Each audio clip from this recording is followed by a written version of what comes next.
Mesdames, Messieurs, je vous souhaite la bienvenue à cette édition tout à fait spéciale de TV Rogers 23. Édition spéciale, pourquoi? Parce qu'on a jugé la direction de TV Rogers ainsi que différents de nos intervenants que vous allez voir dans cette émission. On a jugé que c'était important d'avoir une espèce de rétroaction des effets locaux, si je peux dire, de tout ce qui se passe dans les tarifs et autres conséquences que le président des États-Unis nous lance aux 80.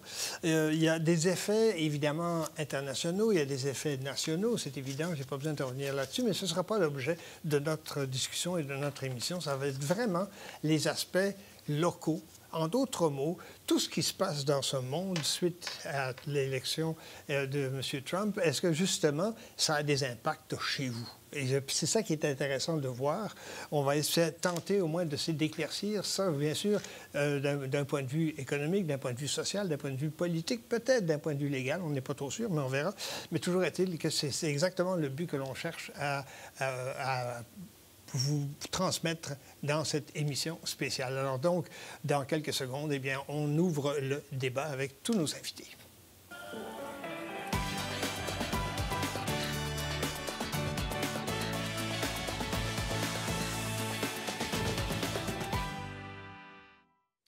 Alors donc, je vous le disais, émission spéciale, bien sûr, qu'on pourrait qualifier de différentes façons, mais assurément d'un point de vue des gens qui étudient la question. Et j'ai avec moi Myriam Brouard. Bonjour, Myriam. Bonjour. Ça va bien? Oui, ça va très bien, vous? Très, très bien. Écoutez, vous êtes de l'école Telfer, de l'école Telfer de management, bien sûr, de l'Université d'Ottawa. Je pense que là-dessus, la dénomination est exacte. Exact.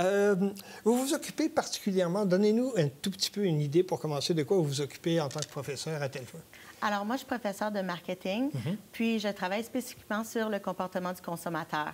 Je travaille quand il y a quelque chose qui vient qui est différent ou qui va modifier les comportements de consommation. Alors, moi, j'ai travaillé beaucoup sur l'adoption des nouvelles technologies. Je travaille beaucoup avec l'IA maintenant, qu'est-ce qui se passe avec les NFT, les blockchains, les choses comme ça. Mais à chaque fois qu'il y a quelque chose qui vient vraiment mettre je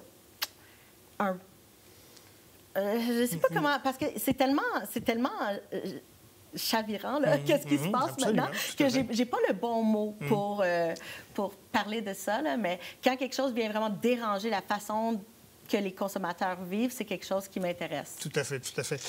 Bien, parlons justement d'impression et de conséquences et d'émotions, parce qu'évidemment, c'est à la fois très émotif ce qui se passe, et en même temps, c'est très ça peut être très cérébral aussi. Et je pense qu'il faut distinguer les deux choses, bien entendu. Je vais vous poser la question, Myriam, pour commencer. Quand vous avez appris et vu un peu le déroulement de ce qui se passe dans le monde maintenant, ça a été quoi votre réaction en tant que personne, et de un, et en tant que professeur aussi? Parce qu'évidemment, inévitablement, on a les deux dimensions. On est chanceux de vous avoir de ce point de vue-là. Mais allons-y pour commencer du point de vue personnel. Alors, du point de vue personnel, c'est sûr que pour moi, ça a commencé quand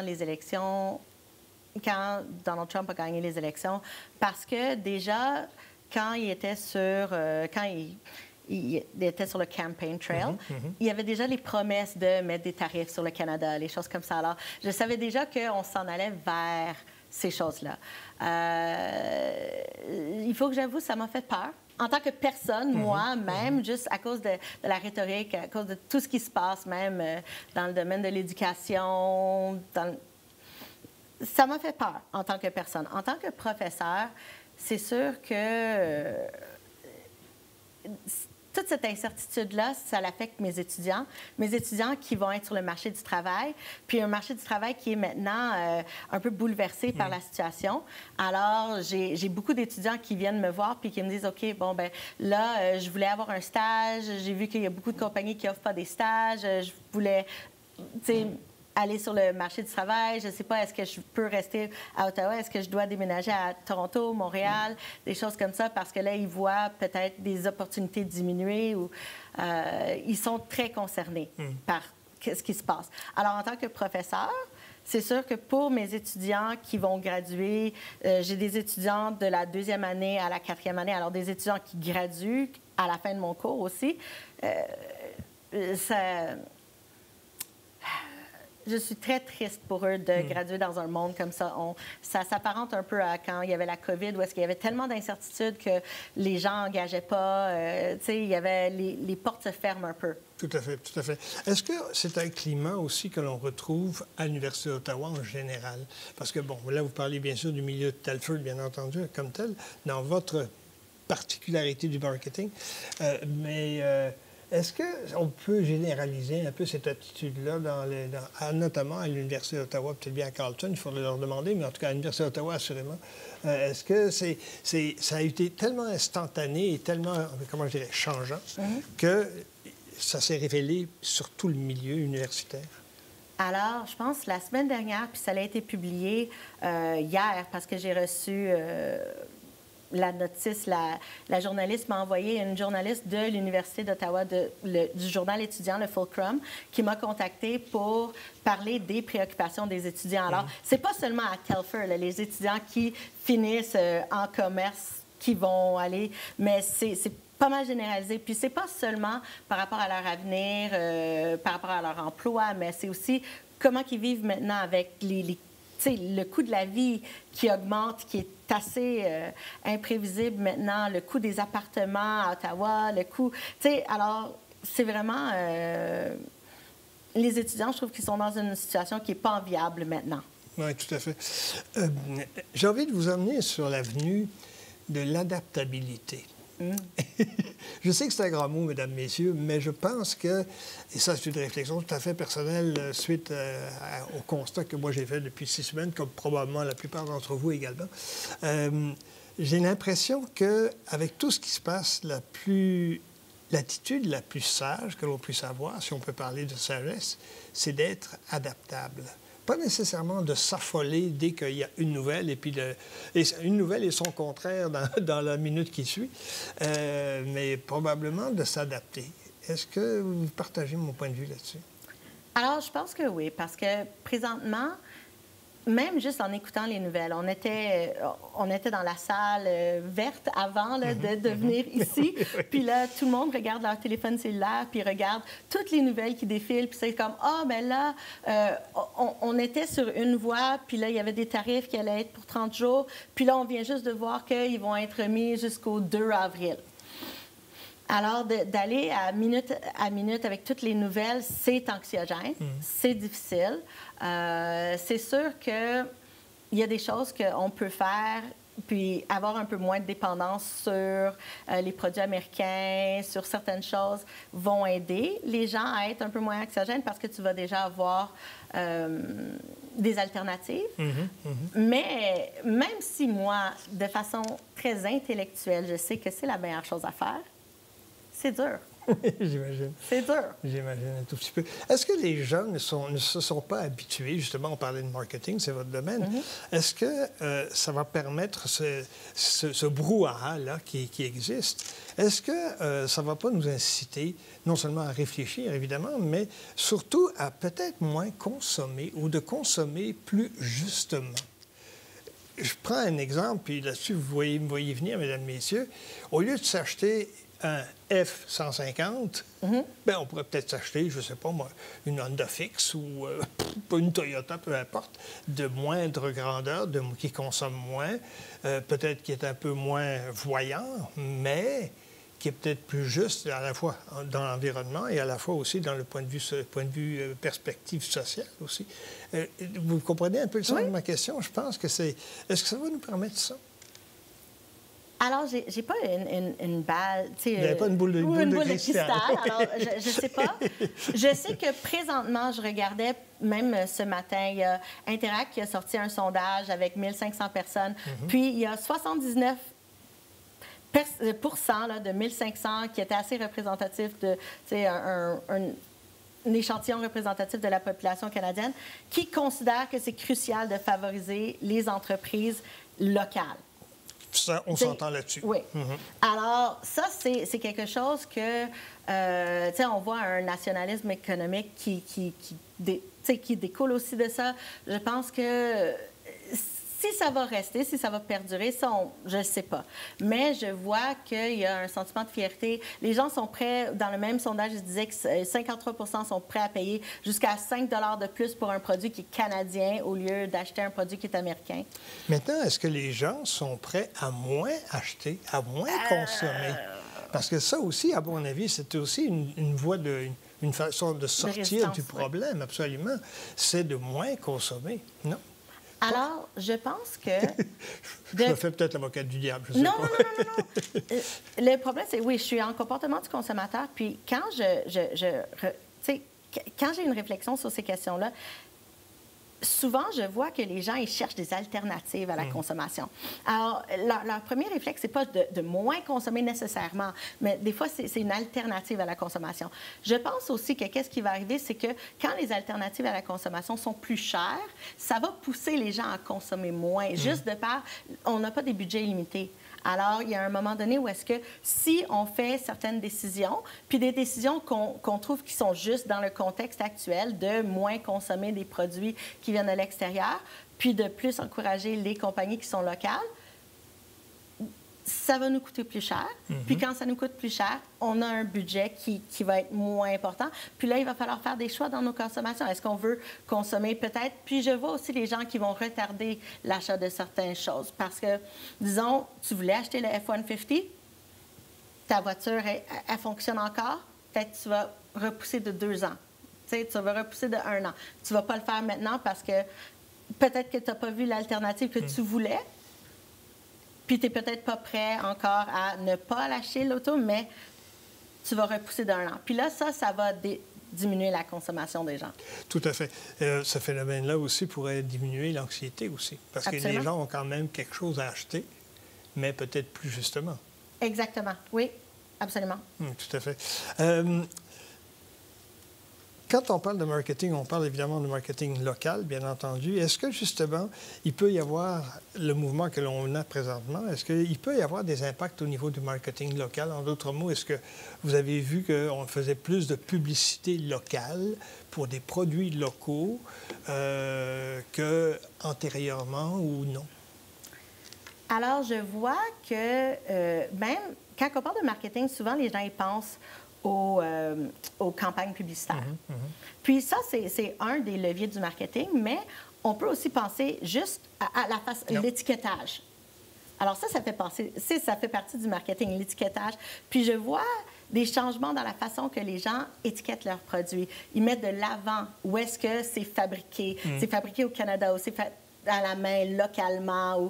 Puis même durant le Super Bowl, je voyais les annonces, c'était comme « Proudly Canadian »,« Fait au Canada ». Puis vraiment, si c'était canadien, ils l'annonçaient, ils le mettaient de l'avant. Puis là, quand je vais, j'ai été à Costco ou quelque chose, puis avant, puis peut-être que c'est un biais aussi du consommateur. Alors, je peux pas... Mais j'ai toujours vu que la provenance du produit a toujours été là. Mais cette fois-ci, quand j'ai été la semaine dernière, j'ai vu que la provenance était plus... Je ne sais pas si c'est mon biais, mais je pense que tu as quelques points de plus gros sur... Alors, puis beaucoup de produits qui étaient faits au Canada ou des produits agricoles qui venaient du Canada étaient mis comme à l'avant. Alors, encore, moi, quand je magasinais, je cherchais à supporter des produits qui étaient canadiens. Alors, peut-être que c'est mon biais aussi en tant que consommatrice, mais j'ai vu aussi dans certains autres supermarchés qu'ils ont commencé à mettre des collants avec des petits drapeaux pour montrer quand ça vient du Canada. Il y a des groupes Facebook Made in Canada où est-ce qu'ils ont une resurgence de popularité parce que les gens veulent savoir qu'est-ce que je peux supporter. Tout à fait. C'est intéressant que ce mouvement-là se fasse, bien entendu.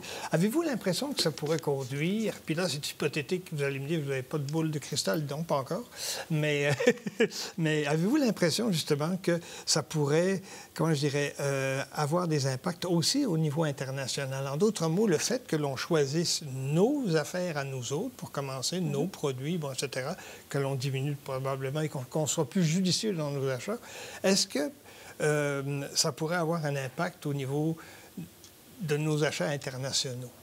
dans le sens que, inévitablement, on a tendance à diminuer automatiquement la mondialisation aussi. C'est un phénomène que l'on a vécu depuis les années 50 à peu près. Là, maintenant, le phénomène est à peu près inverse. On se démondialise, si on peut dire. C'est vraiment le mouvement inverse. Est-ce que vous remarquez ça aussi déjà maintenant, au bout de 6 semaines ou 8 semaines ou quelques mois? Alors, pour l'instant, ce que je vois, c'est que les gens, ils vont favoriser l'achat local, ils vont favoriser les produits qui sont faits au Canada, mais il y a beaucoup de produits comme... On n'a pas vraiment des avocats qui... Alors, s'ils ont le choix entre des avocats qui viennent de la Californie puis des avocats qui viennent du Mexique, ils vont opter pour les avocats qui viennent du Mexique. Je pense que, oui, ça va avoir un impact sur nos achats à l'international.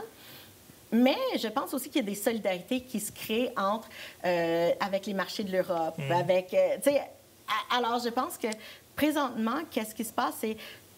C'est, on dit que c'est un trade war, une guerre commerciale un peu.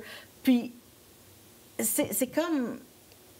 On a c'est assez clair qu'il y a quelqu'un qui dit, bon, bien, vous n'avez pas fait ça, ou il y avait du fentanyl qui vient, alors je mets ces restrictions-là sur vous. Tout à fait. C'est vrai. De savoir ça, c'est peut-être moins anxiogène aussi. On n'est pas tout seul non plus. Parce qu'il y a aussi l'aspect psychologique des choses dont on n'a pas beaucoup parlé, mais je pense que inévitablement, en dessous de tout ce que l'on vit, il y a l'aspect psychologique également. Absolument. Tout à fait. Et l'aspect légal, malheureusement, notre deuxième invité ne pouvait pas en parler, mais on va y revenir à cette question légale parce que je pense que ça a beaucoup d'importance également aussi. Alors donc, il va falloir qu'on revienne sur cette question-là. Myriam Brouillard, merci beaucoup d'avoir participé à cette émission. Ça a été fort éclairant et fort sympathique, vos propos. Merci beaucoup, Jean-Pierre. Merci.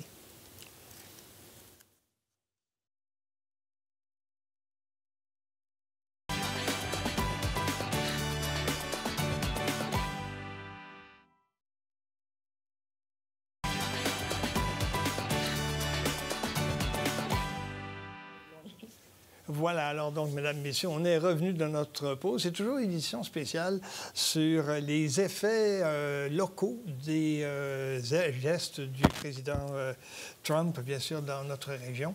Alors, on a vu dans le premier bloc, bien entendu, le point de vue marketing, un tout petit peu le point de vue légal et universitaire, bien entendu.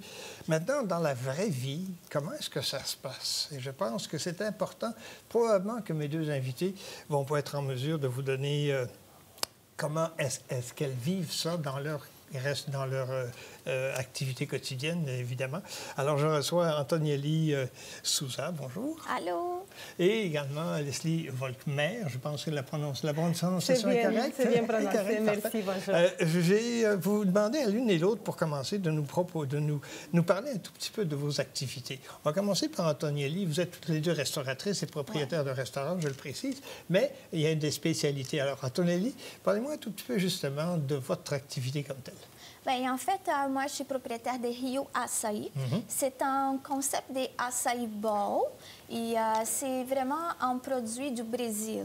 Ce sont des fruits, c'est un super fruit qui pousse en Amazonie au Brésil et on fait un mélange avec des fruits fraîches d'ici et on fait des smoothies frais aussi, on fait des crêpes sans gluten, des petits pains sans gluten. C'est vraiment pour les gens qui veulent bien manger et être en santé en même temps. Tout à fait. Et Mme Volkmer, vous, votre activité, c'est aussi dans le restaurant. Oui, en effet, c'est un restaurant familial, dans le fond, qui était commencé depuis l'année 2023.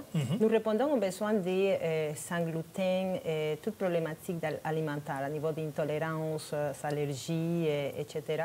Nous sommes situés, par contre, dans un secteur rural. OK. Et vous êtes de la Casa Grill, c'est bien ça? C'est la Casa Grill restaurant. Oui, tout à fait, absolument, tout à fait.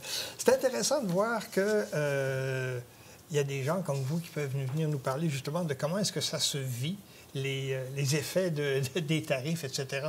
Et ma perception, Antonielli, c'est que ça vous touche un peu moins, mais on va expliquer aux gens pourquoi. Parce que la plupart de vos produits que vous utilisez, vous les achetez locaux ou encore vous les faites venir, mais il ne passe pas par les États-Unis. Non. Si on peut éviter, si on peut dire la chose de cette façon-là. C'est ça. Heureusement, non.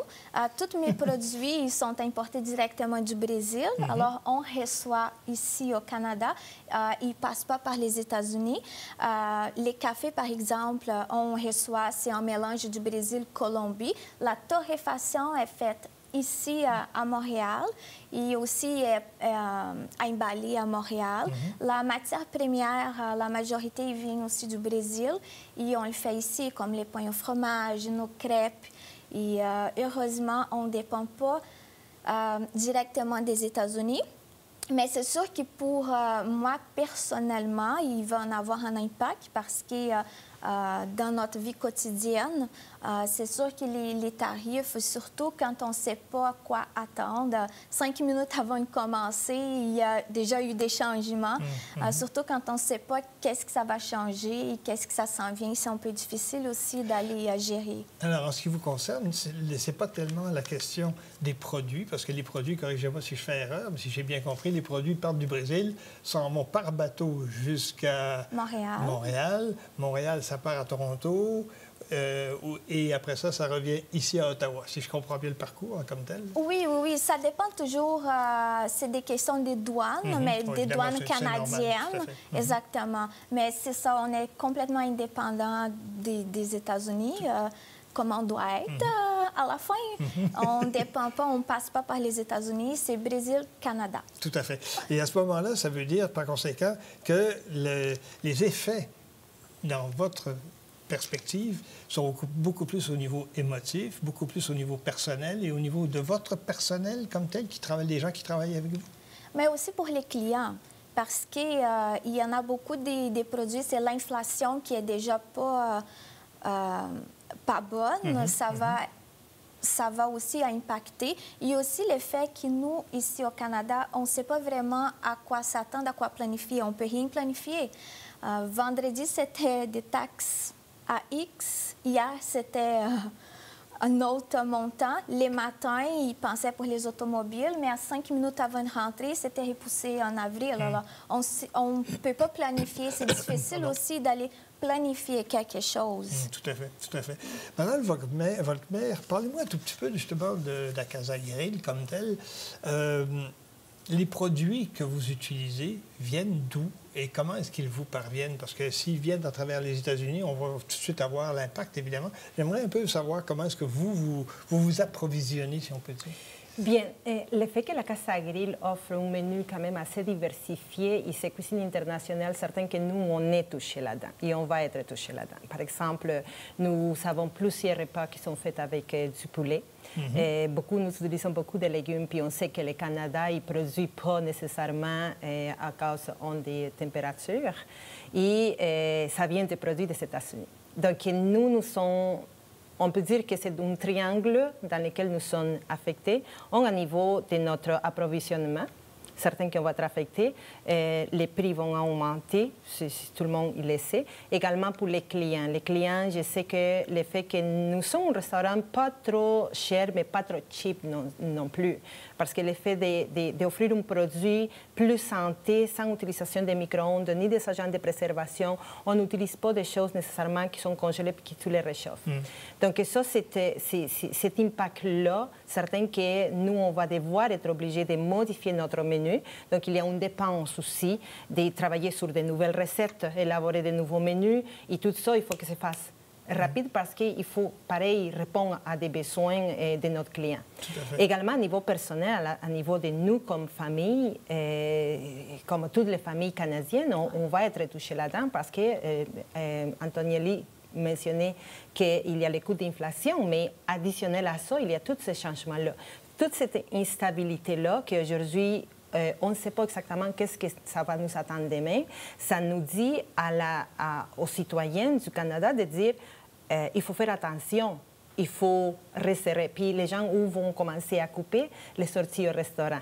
Les petits moments qu'on peut partager d'un bon repas ailleurs, il faut couper ça pour plusieurs raisons. Parce que précisément, on est soumis, j'ai l'impression qu'on est soumis, puis on va être soumis pour les mois à venir dans la peur de ne pas savoir à quoi tu vas t'attendre les demain. Tout à fait.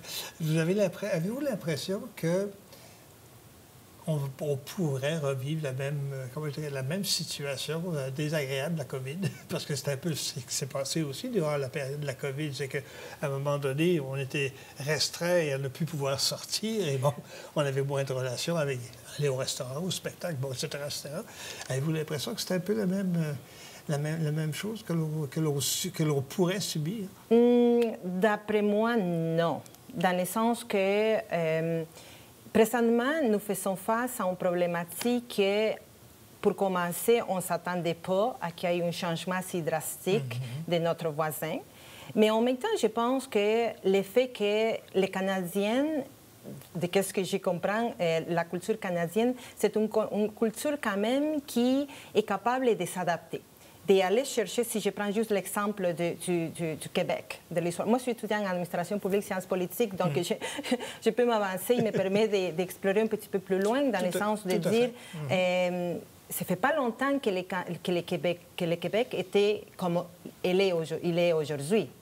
Donc, il y a eu une progression, il y a eu un changement, les gens ont décidé de se mettre dans la même direction pour un changement commun. Donc, je pense que les Canadiens, il y a les éléments pour sortir gagnant, puis se serrer les coudes, puis de dire, OK, on a qu'est-ce qu'il faut. Puis surtout, nous avons la volonté.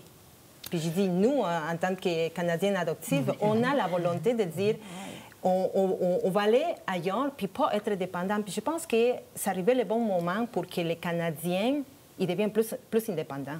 Plus indépendant, plus autonome. L'autonomie, oui. Plus autonome. Puis je pense qu'on en a tout. On en a tout. Nous, pareil comme Antonielli, nous sommes des petites entreprises, mais qui ont rêve grand. Puis je pense que le fait d'avoir été accueillis dans ce pays merveilleux, ça nous permet, nous, en ce moment-ci, de dire, OK, nous, en tant qu'entrepreneurs, puis c'est la réalité de mon entreprise, de dire, on n'a pas peur. On n'a pas peur. Puis je pense que si la communauté canadienne, les peuples canadiens se disent, OK, on est face à un problème, oui, mais on sait qu'on peut s'en sortir gagnant, puis on sait qu'on va devoir déployer puis développer des autres capacités, et je pense qu'on en a tout ça pour les faire. Leslie, comment est-ce que vous, comment je dirais, pas imposer, comment est-ce que vous amenez vos employés à partager cette espèce de vision de bon, ben on va se prendre en main, on va foncer, on va avancer, on va continuer. Est-ce que vous passez cette espèce de mouvement-là, de solidité que vous avez, est-ce que vous la passez aussi à vos employés, vers vous pour commencer? Oh oui. Puis après ça, Antonielli. Oh, oui, bien sûr. Je pense que c'est important de transférer. Moi, je suis celle qui croit qu'on doit tout le temps transférer tes connaissances, indépendamment lesquelles. Et c'est là qui est la force. Parce que ça ne donne à rien que je connaisse 5 façons de faire et qui m'ont donné de bons résultats, mais si je ne les partage pas.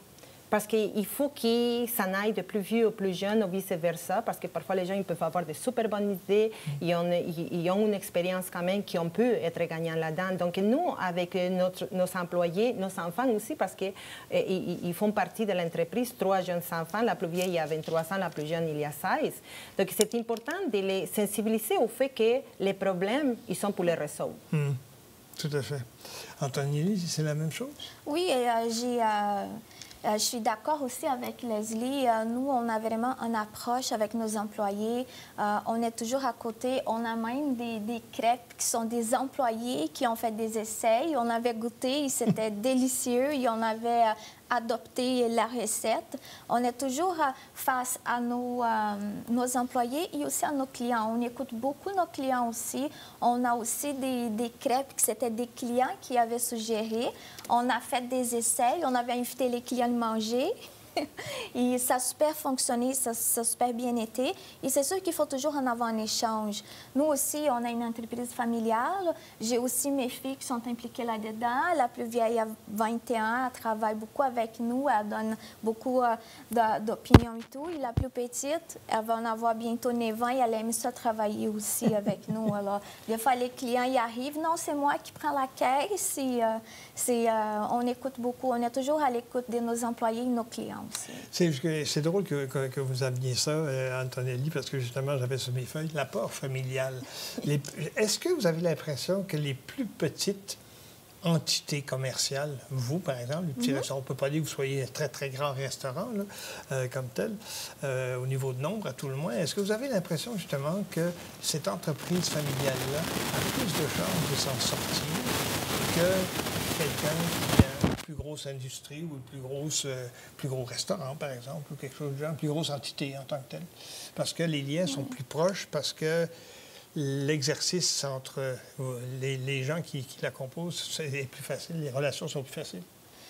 C'est sûr que ça dépend de chaque domaine aussi. Les petites entreprises, ça dépend aussi comment ils vont le faire pour essayer de changer, de s'adapter au changement.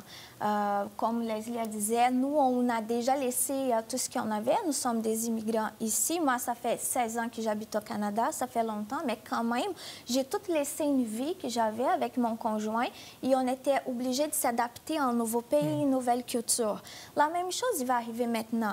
La COVID était là, on était tous obligés de s'adapter à la COVID.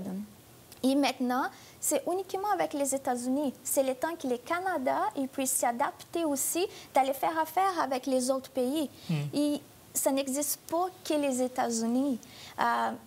Fruits, vas-y chercher au Mexique, vas-y chercher au Brésil. Les fruits sont tellement bons au Brésil.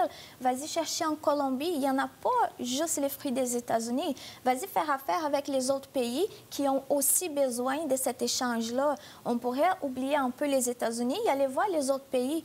Il y en a tellement des matières premières, des belles choses qu'on peut aller acheter ailleurs que les États-Unis.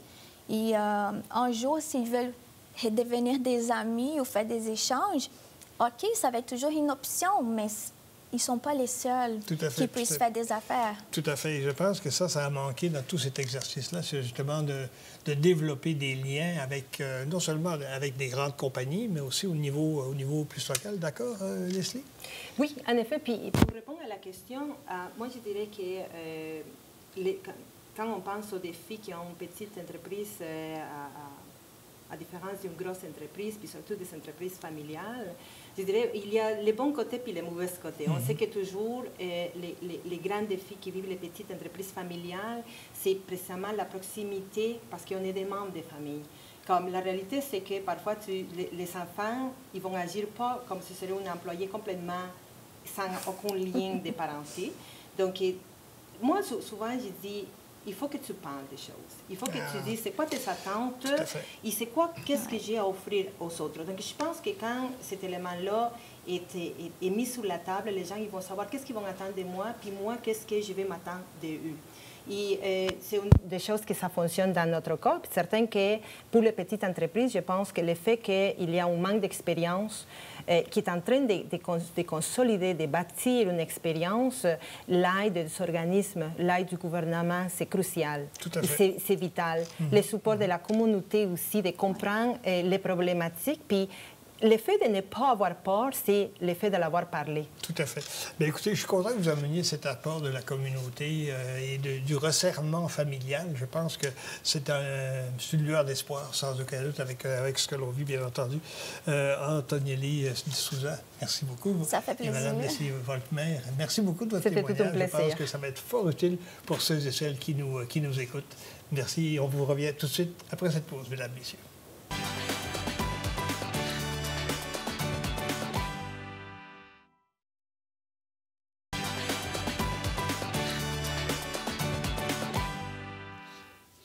Jean-Marc Dufresne, qui est ici pour le prochain segment, et ainsi que Carl Poirier, président du RGA et bien sûr rédacteur d'Agricom, disait, est-ce qu'on parle des Canadiens ou des sénateurs? Bon, on ne va certainement pas parler de ça, quoiqu'il y aurait beaucoup à dire dans le contexte qu'on vous présente de ce côté-là, mesdames, messieurs. Mais on se retient un peu, Jean-Marc? On va se retenir. On va se retenir un peu. Parfait. Ouf, merci. Merci bien. Évidemment, l'un et l'autre, vous êtes en lien et liés avec... pour votre part, bien sûr, Carl, avec le monde de l'industrie comme telle, de la production comme telle. Jean-Marc, au niveau agriculture, bien entendu. Je pose à tous les deux la même question que j'ai posée à mes invités précédemment. Comment est-ce que vous vous êtes sentis quand tout ça, ça a été déclenché, que ce soit par l'élection du 20 novembre ou par du 6 novembre, pardon, ou encore du 5 ou 6, et par, bien sûr, la nomination du nouveau président. Ça a été quoi votre réaction émotive pour commencer l'un et l'autre? Carl? Je pense qu'il y a beaucoup d'émotions qui passent à travers beaucoup de gens. Je pense que la réalité, un peu, ça se peut-tu. Et puis, ça va être quoi l'impact? Je pense qu'on réalise tout qu'il y a quelque chose de grand qui va arriver, puis il y a quelque chose de grand qui se passe en ce moment, puis c'est pas fini. Donc, on ne pouvait pas s'en attendre. Non? C'est impossible. C'est arrivé encore. Je veux dire, mais c'est la réalité. Puis je pense qu'on doit simplement vivre avec et vivre avec les conséquences et être créatif dans la façon de gérer tout ça. Non? Tout à fait. On va y revenir, bien entendu. Jean-Marc? J'ai une vision ou une lecture peut-être un petit peu différente dans le sens où est-ce qu'on aurait pu le prévoir? Je pense que les signes étaient là. Le peuple américain n'a pas tellement voté pour Donald Trump. Ils ont voté contre le système qui était en place et qui, selon eux, était encarcané dans une tour d'ivoire où les dirigeants ne voyaient pas les conditions de vie difficiles du peuple américain qui sont aux prises avec des problèmes économiques plus sérieux qu'on le pense. Et l'administration Trump, pour eux, était, dans son discours populiste, une espèce d'espoir, de contact avec une certaine réalité. Maintenant, lorsque l'abolition, je devrais dire, lorsque l'imposition des tarifs est arrivée, on a longtemps cru, on a voulu croire que c'était une tactique, que c'était pour obtenir autre chose, que c'était une diversion, des choses comme ça. Et on se rend compte que ça fait tout ça partie d'un espèce de plan. Et ce qui est inquiétant, c'est que c'est un plan qui est un peu difforme, qui change au fur et à mesure selon les courants de pensée, selon les semaines, selon l'humeur du moment. Et je pense que c'est ça qui est l'aspect inquiétant de la question des tarifs américains. Garder le déséquilibre en déséquilibre. L'inquiétude qui est générée par ce manque de certitude. On ne sait pas vers quoi on s'en va. Il va y avoir des tarifs. Ah, bien là, il n'y en aura pas. Bien là, il va en avoir là-dessus. Bien là, peut-être retardé d'un mois. Bien là, cette incertitude, l'économie a horreur de l'incertitude. Et on le ressent, en tout cas, les agriculteurs à qui je parle dans le cadre de mon travail de journalisme, le véhicule, très clairement, ils s'en rendent compte. Il y en a déjà, il y a le tiers des PME agroalimentaires qui ont déjà commencé à faire face à des coûts plus élevés en anticipation de ce qui pourrait éventuellement être les barrières tarifaires. C'est inquiétant. Il y a 43 de ces entreprises agricoles-là qui cherchent de nouveaux fournisseurs plutôt que les marchés américains. Chercher et trouver ces deux choses. C'est pas parce que tu cherches que tu vas l'avoir. Et il y a 29 qui retardent leur projet d'expansion. On veut agrandir la ferme, avoir de nouveaux équipements, acheter une terre voisine, des choses comme ça. Il y en a presque le tiers qui ont mis ça sur la glace parce que c'est cette incertitude-là. On ne veut pas prendre de chance et s'engager tant qu'on ne sait pas. Et l'incertitude continue. Même répercussion, Carl? Évidemment, les gens n'aiment pas le changement. Dans le monde des affaires. Dans le monde des affaires, les gens, un peu partout, le changement, c'est toujours un défi. Donc, dans ce cas ici, les gens d'affaires s'inquiètent à savoir comment on va réagir. Là, ils sont tous en mode réaction. Puis, une personne en affaires qui prend soin de ces choses va mesurer 2 fois avant de couper. Donc, c'est ça qu'on essaie c'est la période d'incertitude qui est difficile en ce moment. Parce que le temps, c'est de l'argent. Donc, pour à chaque jour, à chaque semaine, à chaque mois, que cette incertitude-là, mais c'est potentiellement des pertes. Est-ce qu'on ne serait pas dû, ou est-ce que le mouvement que ça a provoqué ne va pas avoir apporté une chose, comment je dirais, positive, dans le sens de la remise en question du système comme tel? Système, comment je dirais, de production et système de consommation. J'ai comme l'impression qu'on est un peu comme, et on parlait avant d'entrer en onde avec l'État romain, avant que ça ne devienne vraiment monopolistique, comme l'État romain, bien, on a tendance justement à développer d'autres moyens, etc., pour compenser la perte en tant que telle. J'ai comme l'impression qu'on devrait apprendre de ça, non? Mais je pense que la plupart des gens habituellement attendre un peu trop tard avant de réagir. Donc, on est le mode action-réaction en affaires. Tout va bien, ça va bien, bouge pas. Mais je pense que ce que ça nous a appris, c'est planifions des choses comme ça. Là, on voit que des taux, même dans quelques minutes avant de rentrer en ondes, les choses changent à la minute. Donc, si on a de quoi apprendre, c'est de vraiment, en affaires, être vigilant, puis de prévoir, puis pas parce que c'était bon hier que ça va être bon demain, et puis de vraiment planifier les choses. Puis je pense que c'est ça qu'on a appris, puis c'est la leçon d'humilité et de juste dire qu'on va... Puis aussi de communication. Je pense que ça fait sortir les gens, les gens se parlent beaucoup plus, puis comment toi tu vas faire, comment toi tu vas faire. Puis je pense que c'est ça que nous, on a vu au RGA, c'est que les gens ont beaucoup plus tendance à vouloir travailler ensemble. L'achat local, on l'a vu depuis la pandémie, c'est pas nouveau, mais ça fait du bien de le rentendre et de l'encourager. Je pense que c'est ça que ça fait comme ça. Il y a peut-être une petite notion, par contre, c'est que le consommateur est un être d'habitude. C'était bien pendant la pandémie de faire l'achat local, mais là, à un moment donné, bon, l'économie est difficile, les gens vont pour les rabais, on perd ces habitudes-là, puis on revient à nos vieux sentiers. Là, il y a une forte concentration d'achats canadiens. On veut acheter canadien, on veut encourager. Combien de temps ça va durer? Quand est-ce que, éventuellement, parce que là, on entend dire, là, dans les épiceries, maintenant, quand on est pris avec des stocks, les épiceries qui sont prises avec des stocks de marchandises américaines, on les solde. Mais les gens vont réagir comment? Bien, est-ce que je continue de lever le nez sur un produit parce qu'il est américain? Ou bien là, c'est parce qu'il est vraiment en solde, je vais me le procurer. Alors, on doit, comme société, essayer de cesser de dépendre autant de l'économie américaine, de trouver, de varier. On doit continuer à exporter, on doit continuer d'importer. Il y a des choses qu'on ne peut pas produire localement et pour lesquelles on n'a pas des marchés suffisants au Canada. Donc, il faut être ouvert, mais pas juste aux États-Unis. Ça a été notre péché, ça a été de trop dépendre des États-Unis. Oui, tout à fait, absolument. J'ai envie de... et ça revient un peu à ce que je vais dire, ça revient un peu à ce que l'un et l'autre vous dites, c'est toute la question d'adaptabilité. J'ai comme l'impression qu'on était beaucoup trop à l'aise dans nos bottines, et puis bon, les bottines marchaient tout seules ou presque sur le roulement automatique ou à peu près. Qu'est-ce qu'on a appris au niveau de l'adaptabilité, Carl? Mais je pense qu'en affaires, que tu as été formé ou que tu n'as pas été formé, tu apprends rapidement qu'avoir un trop gros client, c'est pas bon. Parce que si tu perds ton gros client... Donc, on a appris que notre voisin qu'on aime, là, il était bien gentil, puis il était bien fin, puis tout ça, mais t'es bon jusqu'à ta dernière expérience. Puis je pense, ça, en affaires, on l'apprend. C'est pas vrai que le client a toujours raison, puis c'est pas vrai que... Mais c'est vrai que t'es bon jusqu'à ton dernier livrable. Et puis dans ce cas ici, le voisin a décidé de faire ce qu'on sait tous, puis c'est là qu'on réalise que, on aurait dû peut-être. Mais là, au lieu dans le futur de faire des aurait dû, on devrait plutôt faire des qu'est-ce que je vais faire? Qu'est-ce que je pourrais faire? Qu'est-ce que je peux décider maintenant qui va faire un impact dans l'immédiat puis dans le futur? Même chose pour le milieu agricole, Jean-Marc.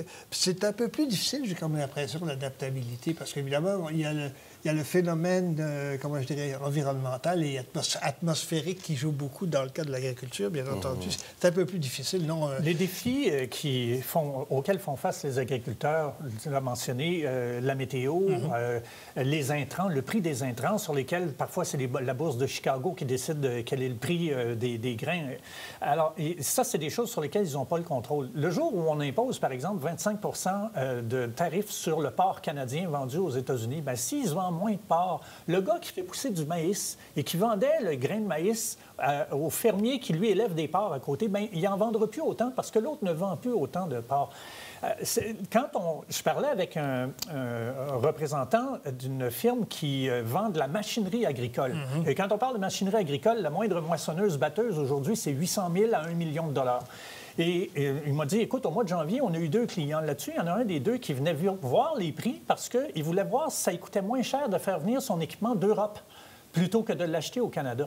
Alors, cette prise de conscience-là, fait que chacun est aujourd'hui obligé de trouver une manière de se renouveler. Et c'est pas évident. C'est pas un exercice qui se fait sur le 1 mois, 2 mois ou 3 mois qu'on a pour se revirer de bord, pour faire face aux tarifs. C'est un exercice à plus long terme. Et ça peut pas se faire seul. Il va falloir un accompagnement. Et c'est un accompagnement qui va venir d'une part du gouvernement, mais aussi des unions agricoles et du milieu lui-même. Tout à fait. Est-ce qu'il peut venir aussi de l'extérieur? Je pense à, et là-dessus, je fais référence à des émissions que je voyais sur un autre canal, TV5 pour ne pas le nommer, bien entendu, où justement, le président Macron, entre autres, disait que c'était important de lier le monde agricole en France, par exemple, avec le monde agricole en Bolivie, comme le monde agricole au Lac-Saint-Jean ou en Outaouais ou peu importe. En d'autres mots, les liaisons doivent être complètement différentes maintenant. Et avec la technologie, ça nous permet de le faire assez rapidement. Peut-être que le produit prendra un peu de temps à venir, bien sûr, ça vient de, je sais pas moi, de Bolivie, par exemple, ou de Colombie, ou bon, peu importe, d'Asie, mais c'est possible maintenant de le faire et d'établir vraiment des liens grâce à la technologie. Oui, quand vous me parlez de canola ou vous me parlez de moutarde ou de maïs, ça peut aller. Mais qu'est-ce qu'on fait avec la gestion de l'offre? Qu'est-ce qu'on fait avec des zones comme, par exemple, le lait, les œufs, la volaille, qui sont dans des domaines protégés sur lesquels les tarifs sont protégés. En ce moment, aux États-Unis, vous voulez acheter une douzaine d'œufs, ça vous coûte 12 $. La même douzaine d'œufs vous coûte 5 $ ici au Canada. Parce qu'on a un système de gestion de l'offre qui fait qu'on évite les hausses faramineuses et des creux qui font en sorte que les compagnies sont en faillite. Les pays étrangers veulent que le Canada abolisse cette gestion de l'offre-là pour pouvoir leur permettre d'entrer en compétition avec les entreprises canadiennes. Évidemment, les entreprises canadiennes ne sont pas intéressées à ça parce qu'ils veulent pouvoir garder leur marché. Alors, oui, on peut s'ouvrir sur le monde, mais gardons en tête qu'on a un système qui est en place, qu'il y a une raison pour laquelle il a été mis en place. Et si on veut le questionner, ce n'est pas quelque chose qui va se faire rapidement et il y a un coût à ça. C'est un peu contradictoire par rapport à ce que le président Trump veut faire. On le sait, il jette une affaire, il nous dit une chose à 1 heure, et puis 30 secondes après ou une heure après, c'est le contraire. Régné par le chaos. Oui, ça, tout à fait, absolument. On parlait de temps, Jean-Marc, justement, les délais sont beaucoup plus longs si on y va dans cette perspective-là. Comment est-ce qu'on peut composer, Carl, avec justement des délais qui, en principe, devraient être plus courts si on est M. Trump et si on est réaliste de la chose, les délais sont plus longs? Non, mais justement, je pense que la pendule, il va falloir que ça juste. Là, en ce moment, c'est dans la crise là, je pense que M. Trump, dans son premier mandat, n'a pas nécessairement eu la chance de faire ce qu'il voulait parce qu'il pensait en avoir un 8 ans. Donc, il a été surpris, puis là, il revient avec une mission. On peut voir en dessous de 50 jours tout ce qu'il a fait ou défait.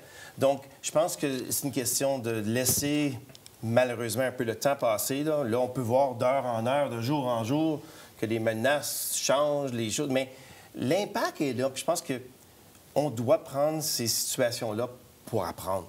Si on n'apprend pas, mais là, c'est vraiment dommage.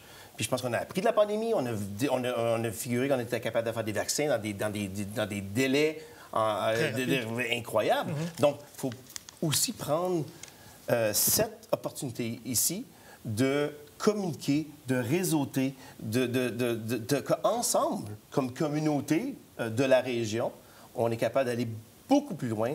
J'ai toujours cru que le 1 + 1 est égal à 3 dans ma mathématique d'affaires.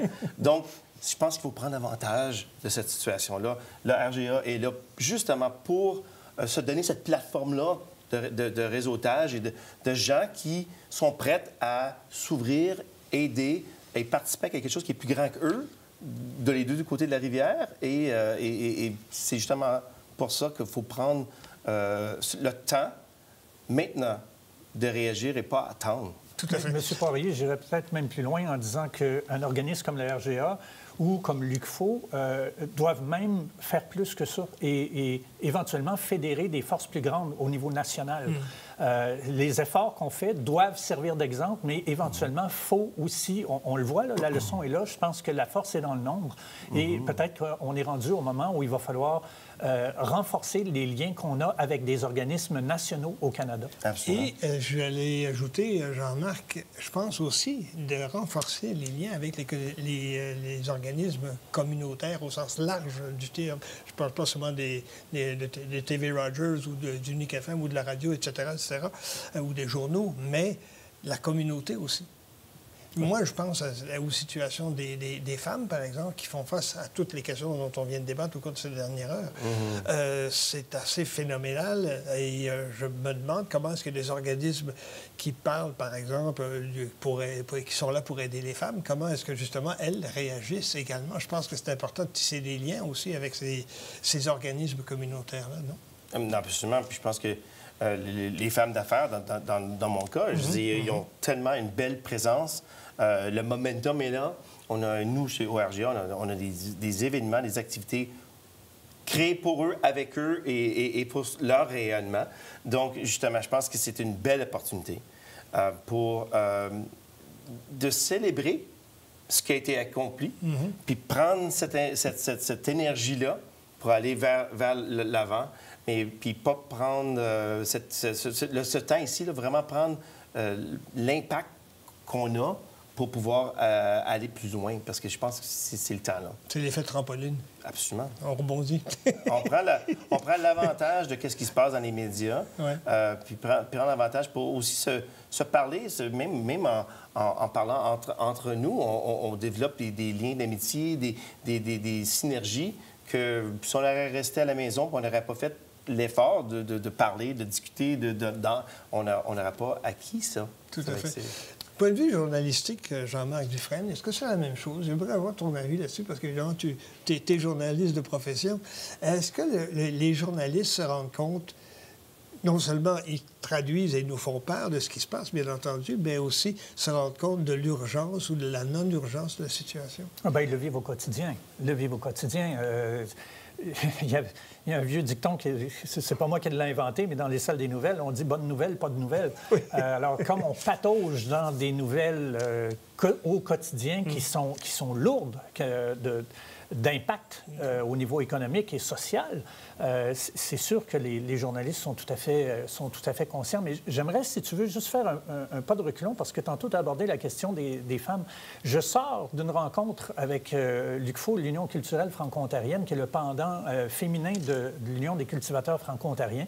Ils ont mis sur pied un projet sur 3 ans de consultation des femmes en agriculture pour voir quelles sont les barrières à leur réussite en affaires.